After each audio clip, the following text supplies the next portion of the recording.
2 months time. He said, give me 2 months because I have to know कहाँ पे पैसे बचे हुए हैं.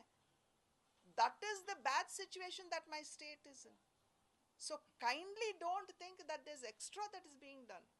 But do look at it that they are supporting a state which needs support. Please. That is why I said there is budget politics that is being done. But they're not appreciating what is in the budget. Andhra Pradesh की स्थिति अब से तो ऐसी नहीं है. 2014 से BJP की सरकार है. टाइमिंग को लेके सवाल है. अब इतनी मेहरबानी अभी इस बजट में क्यों नहीं? किसने रोका जगन मोहन रेड्डी को जाके प्रधानमंत्री जी से पूछने को? नहीं मांगा था उन्होंने. नहीं, अभी तक कुछ नहीं मांगा ना. केवल उनको अपने आप को बचाने के लिए ही गया मोदी जी के पास, क्योंकि वो खुद 34 केसेस में फंसा हुआ है. सीबीआई हो या ईडी हो, तो खुद अपने को बचाने के लिए गया था. वो कभी भी आंध्रा के लिए कुछ पूछने के लिए तो नहीं गया ना. But today Chandrababu already went twice. He sat with the prime minister of the country. कुछ खास मिला नहीं. आप बता रहे हैं सबको जितना मिला उतना ही आंध्र को मिला. तो आप आंध्र प्रदेश से आते हैं, और क्या आशाएं थी, क्या और हो सकता था उसके लिए कि अब ठीक हो गया जितना दिया है, और भी हो सकता? नहीं, देखिए, नो स्टेट कैन सी अब जो मुझे मिल गया है सब ठीक हो गया है, वी आर हैप्पी. ऐसा थोड़ी हो सकता है. Gujarat is economically so doing so well. क्या गुजरात बोल सकती है कि हमारे लिए ये काफी है और कुछ नहीं चाहिए? ऐसा नहीं है ना. एज द टाइम्स चेंज हमारी भी what we want, our necessities भी बढ़ते हैं, आबादी बढ़ती है, गरीबों को कुछ देना है, मध्यम वर्ग को उनकी आशाएं को भी हमें भरपूर करना है. तो इन सभी को लेके ऐसा नहीं कह सकते कि we are happy with what we got. As time goes it will happen. Budget पे आते हैं, अभी जो आपने लॉन्ग टर्म वाला नहीं सोचते हैं. आज अब लगता है कि आज की प्रजा ये सोच रही है, पर गवर्नमेंट ऐसा सोच सकती है क्या कि आज शॉर्ट टर्म में मैं कर दूं, हो गया बस खत्म? ऐसा सोच सकती है क्या? वी नहीं, गवर्नमेंट करेगी ना. दोनों किए हैं ना. दोनों किए हैं. What they have given the poor middle class महिलाएं, युवा, farmers is immediately to address the जो अभी मैंने जब मैं बता रही थी, I have told you in detail why the decisions have been taken. Long term तो है. आप सही बता रहे हो, लेकिन ये जो इन्होंने पूछा वही सवाल है कि नहीं, वही बता रहे. जनता बोल रही है हमें डायरेक्ट कुछ नहीं मिल रहा. पूरी जनता नाराज नहीं है. जो स्टॉक्स में लॉन्ग टर्म इन्वेस्टमेंट करते हैं, आई एम श्योर उनको तो दुख होता है. सीनियर सिटीजन्स के लिए एक सेकंड सीनियर सिटीजन्स के लिए I think I missed out one point. Ayushman Bharat के अंतर्गत अब तक क्या है कि जो गरीबी रेखा के नीचे हैं उन्हीं को आयुष्मान भारत मिलता था, सुविधा मिलता था. यानी कि 5 लाख रुपये तक जो भी मेडिकल फैसिलिटी उनको अवेल करना है, केवल वही अवेल कर सकते थे. पर आज 70 इयर्स के ऊपर जितने भी सीनियर सिटीजन्स हैं उनको आयुष्मान भारत कार्ड दिया जाएगा. So this is also a benefit that is going to the senior citizens and the middle class. Madam 17,500 की वैल्यू क्या है इस जमाने में, ये बता दीजिए. आपने मैडम ग्राउंड लेवल पे मैं आपको बता दूं कि इस बजट को लेके बहुत लोगों में अग्रेशन है. जैसे capital long term capital tax पे वही रखा, बढ़ा दिया, राइट. और जो 7 लाख तक का जो फ्री था, टैक्स नहीं था, उस पर भी 5% आपने टैक्स लगा दिया. नहीं, बट यू आर फॉरगेटिंग. नहीं, यू आर फॉरगेटिंग कि टैक्स रैशनलाइजेशन में 3 to 5 lakhs you don't have to pay anything. नहीं, लेकिन अब तो लोगों की रैशनलाइजेशन हुआ है and definitely the middle class is going to benefit. देखिए, ऐसा नहीं हो सकता है कि मैं आज कर दिया और इमीडिएटली आपको बेनिफिट दिखाई देगा. It will take some time, so you will definitely see. और दूसरी बात जो आपने बोले थे ये लॉन्ग टर्म कैपिटल गेन्स का, there is a lot of speculation happening in stocks. Lots of speculation happening in stocks. आपको भी पता है, मुझे भी पता है कि this is a bubble.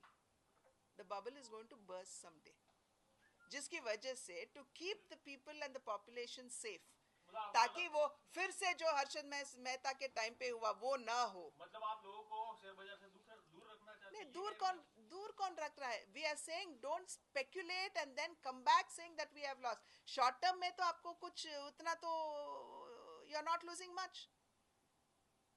Only long term.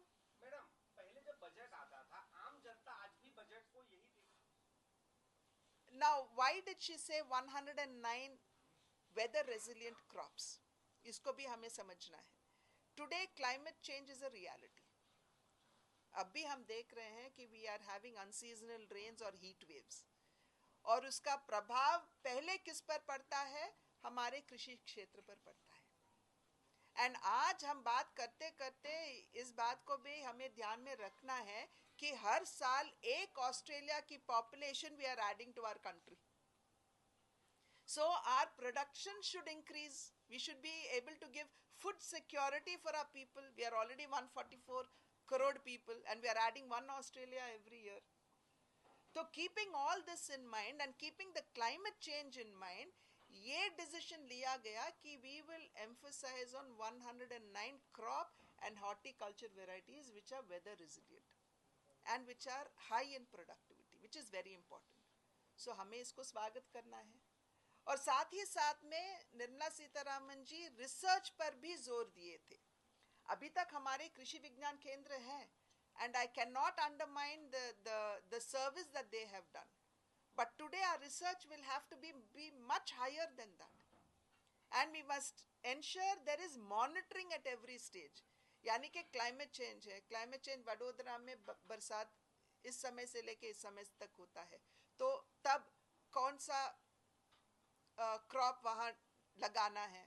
So there should be minutest kind of planning and minutest kind of research that should happen. That is the reason why there has been great emphasis on research and साथ ही साथ ये भी बताया गया कि we will take private participation also. Because private will also have the knowledge and the ability to invest into research, which is very, very important for our country. And then the digital public infrastructure that has been spoken about. This digital private infrastructure is very, very important if we have to keep our farmers upgraded about the changes that are coming in agriculture. If they have to know where they can go to get loans for their crops. अगर उनको जानना है कि credit कहाँ से लेना है, loan कहाँ से लेना है, इनपुट की जो सब्सिडी है किन से बात करना है, कहाँ जाके लेना है, कौन सा क्रॉप हमें लगाना है, या एमएसपी कनेक्टेड सेल कहाँ करना है, ये सब जानने के लिए ये डिजिटल पब्लिक इंफ्रास्ट्रक्चर जो है this plays a very, very important role, and this will be in tandem with the state governments, because आप सबको पता है agriculture is a state subject. हम खाली guidelines दे सकते हैं, but the states will have to come on board. So wherever there are very proactive governments, I think we will be able to give good service to the farmers as well. So largely this is what the government has to, the central, the union budget speaks about, and the others are the nuances that go into it. Now you may ask me, चलो भैया आपने तो union budget के बारे में बात किया, but what is it for Gujarat, है ना? So the PM जनजाति उन्नत ग्राम अभियान, इसके अंतर्गत यहाँ के जो 63,000 villages है, उनके माध्यम से 5 करोड़ जनजातियों का आउटरीच अब गुजरात में हो सकता है. Secondly, the National Industrial Corridor Development Program. Your Chief Minister has said that we will have 12 industrial parks यहाँ पे. That is going to benefit Gujarat, where हमारे यहाँ के जो बच्चे हैं उनको ज़्यादा employment मिल सकती है. Improve. The economy of Gujarat is going to improve. वैसे ही MSME, Gujarat is very strong in MSMEs. So the kind of support that the MSMEs have got this time, the credit हो सकता है, marketing हो सकता है, connecting them to industries हो सकता है. आपके MSMEs are going to benefit a lot out of this. And like I said, MSMEs, ज़्यादा employment MSMEs के अंतर्गत होता है. Medium, small enterprises जो है. So definitely Gujarat stands to benefit. and Pradhan Mantri Surya Ghar Yojana. There is so much of vibration that I feel in Gujarat when I talk to all the people, how they are willing to lap it up. There are about 1 crore 28 registrations that have happened already in Gujarat. And I think about 14 lakh applications have come on board. So it is not a small thing.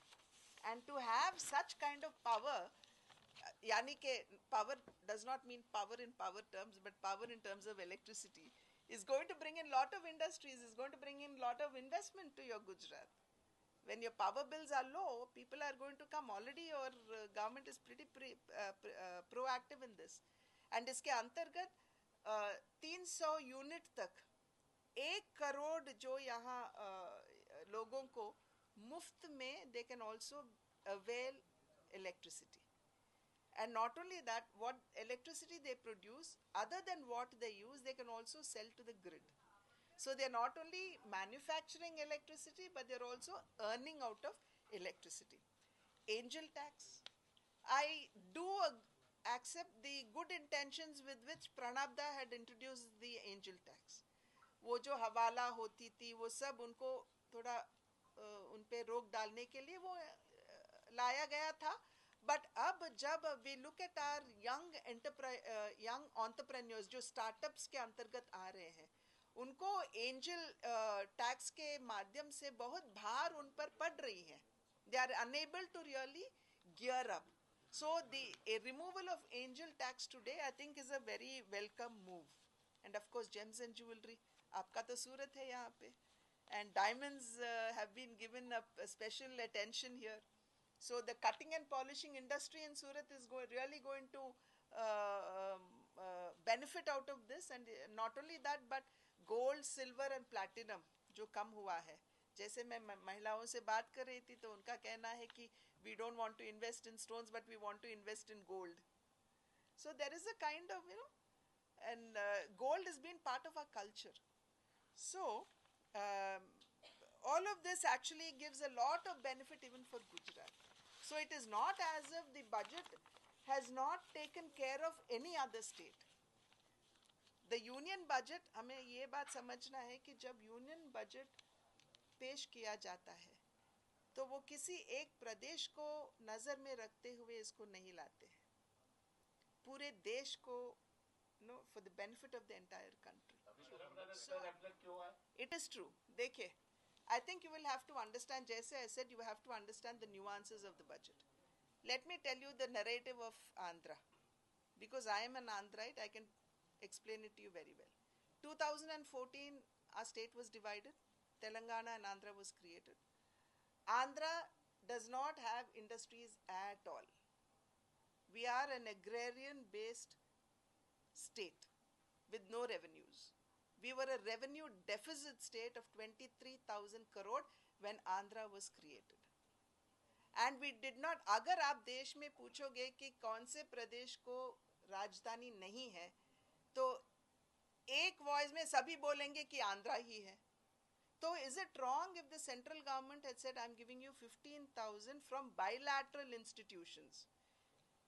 Kindly look at the nuances. She never said, एक second भैया, let me complete it, तब आप पूछिए. She said, through bilateral institutions, हम आपको 15,000 crore का tentatively almost like a loan. She never said the central government was going to give it directly to Andhra. पहले आपको ये समझना है. And we need a capital.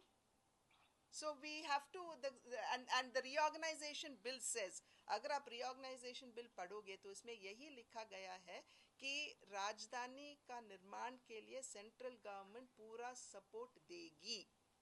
Full stop. So देना ही है. दूसरी बात यह है कि पोलवरम, जैसे आपका सरदार सरोवर डैम है, हमारे लिए Polavaram is the lifeline. Without Polavaram, there is no water for Andhra. So we need the support. And bill में उसको national project आपने खुद बताए, तो support आपको ही देना है ना. जब आपकी project है तो हर एक पैसा आप ही को देना है, तो इसमें क्या गलत है? गलत तो नहीं किए. दूसरी बात यह है कि जो backward district का जो support देना है, 8 district identify किए हैं. वो पहले भी identify कर चुके थे. जब यूपीए गवर्नमेंट में बिल पार्लियामेंट में लेके आए थे तो अब ये आठों को आइडेंटिफाई किया गया था. So there is nothing extra, but they're only fulfilling the unfulfilled promise. Okay? And आखिरी बात ये है जो इंडस्ट्रियल नोड्स के बारे में बात किया गया. Industrial corridors were already announced. Visakhapatnam to Chennai was announced. Visakhapatnam to Bombay was already announced. We are only getting nodes now. So I don't think there's anything that they're doing out of the way for Andhra, but they're only fulfilling the unfulfilled promises. And I'm sure. BJP or Chandrababu Naidu? Sorry. Who is happy? BJP is happy. Chandrababu Naidu is happy. The Telugu people are happy. Do you want to see the celebrations that Andhra has done? Because 5 years, let me tell you now, 5 years Andhra has suffered. We had an outstanding loan debt burden on the state about 3 lakh crore until 2019. यानी कि चंद्रबाबू नायडू के जो समय काल था जब वो मुख्यमंत्री थे, जब उनका when he lost his power, there was a debt burden of 3 lakh crores on the state of Andhra Pradesh. Do you know what the debt burden on the state is today in 2024? I'm talking of 5 years down the line. 14 lakh crore. 14 lakh crore. With the 14 lakh crore, Mr. Jagan Mohan Reddy, who was the former chief minister, he did not build the capital. He did not build Polavaram. He did not build an asset. In fact, he mortgaged government assets. This is for your kind information. The reason why I'm elaborating so much is that kindly don't think that Andhra ko kuch aisa आशीर्वाद दिया गया है. We need it. We are in such dire situation.